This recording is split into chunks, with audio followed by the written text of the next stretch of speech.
Tell us a little bit about yourself. I'm J.R. Fisher, and I started in 2009, I guess basically on eBay and Amazon, and formed my own company in 2010 where we actually manufactured survival foods. And we've been manufacturing now for 7 years. We have retailers throughout the United States, including Sears, Walmart, and that grew. And I had a lot of people tell me that they wanted to know how we grew our company, so we came out with a course. And that's actually what we're marketing now, which is the Digital Cash Academy. And we actually teach people how to start an e-commerce business from scratch and how to grow that business. And it's all based on what we did. So it's not theory, it's exactly how we did it. And we market that now to a lot of people, and we're getting good results out of it. Imagine you are a NEWBIE affiliate entering the industry today. Which vertical or niche would you choose? What would be your strategy for success? If I was a newbie, which I consider myself a newbie to this day, by the way, because you always have to be learning something, I would concentrate more on something that interests you and you like doing than going after the money. If you just go after the money, you may or may not have knowledge in that area, you may not like it, so your odds of making money probably wouldn't be very good. I would actually go out there and try to find out what I'm interested in and trying to find a niche that matches my interest. And I think you do a whole lot better by doing it at that angle. What's the biggest challenge for a newbie in the affiliate marketing? Biggest challenges are now and have always been frustration, because when you get into this you think that you're going to just instantly make money and you're going to work 4 hours a week from a coffee shop, and it's not like that.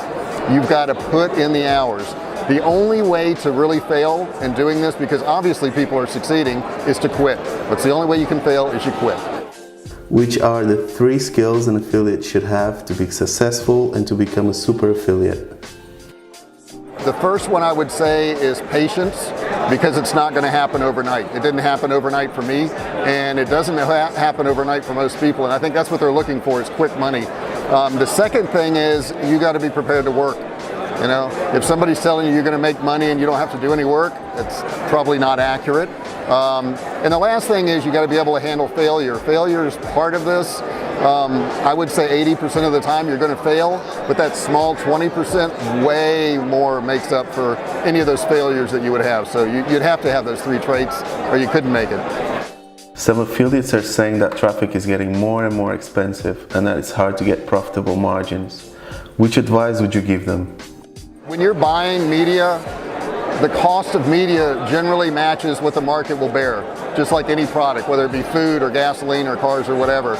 If you're buying media and it costs you a lot of money and you're not converting, I'd look at your offer.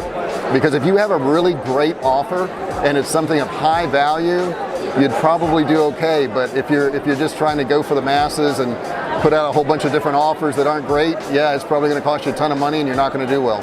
What are the most common mistakes you see affiliates making? Going after the quick buck, you know, trying to make a quick dollar instead of trying to build a real sustainable business. And I think also the big thing is you need to really check out what your offers are. They need to be good offers, they need to be valid offers, and they need to add value to the buyer, because if they don't, you're probably wasting your time. Which traffic sources or traffic types do you explore and why? You know, a lot of people complain about it, but I like Facebook because they have a lot of data. You can really target people in there. I think people who use Facebook tend to not target enough, and they don't go back and look at their ads. One thing we do is we run an ad, and when we get some results, we go, that's great, but let's see what states in the United States are getting the best results. If one of them is getting $1.50 a click and one of them is getting $2.50 a click, we get rid of the $2.50 and put all the money in the $1.50 one. So it's constantly readjusting those ads and the targeting.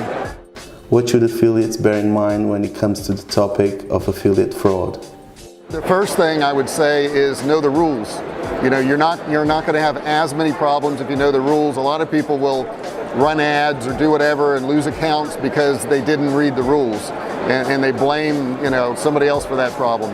Fraud is a real thing, and we've been hit with it. So I would also say vet the offers and vet the affiliates. Figure out who they are. Before somebody can offer our course, they have to fill out a questionnaire. And that usually wipes out 90% of the bad people. And we've had some bad people try to offer it that were pretty much a scam. And that's the way we do it, is we vet them. We figure out who they are first. Don't just do business with anybody. Which sources of information, knowledge, and training should affiliates use to stay updated? There's a lot of knowledge out there. Some of it's good, some of it's bad. I would say what you're doing is probably the number one thing to look for is you're asking your audience what they want and what they need. And if you find a company like yours, which I would recommend for that reason, because you're actually getting feedback. And if you're getting feedback, you actually care. So I would want to deal with a platform that really cares about the end user. So I'd recommend you guys.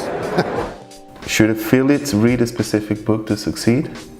Wow, there's so much stuff out there. The one thing I would tell you is there's a lot of really good people and there's a lot of really bad people. If you're going to get knowledge from somebody, make sure they've done it. A lot of people will sell knowledge on things they haven't even done. We have a course, Digital Cash Academy, but that's all based on us growing an e-commerce business, so we only teach what we did.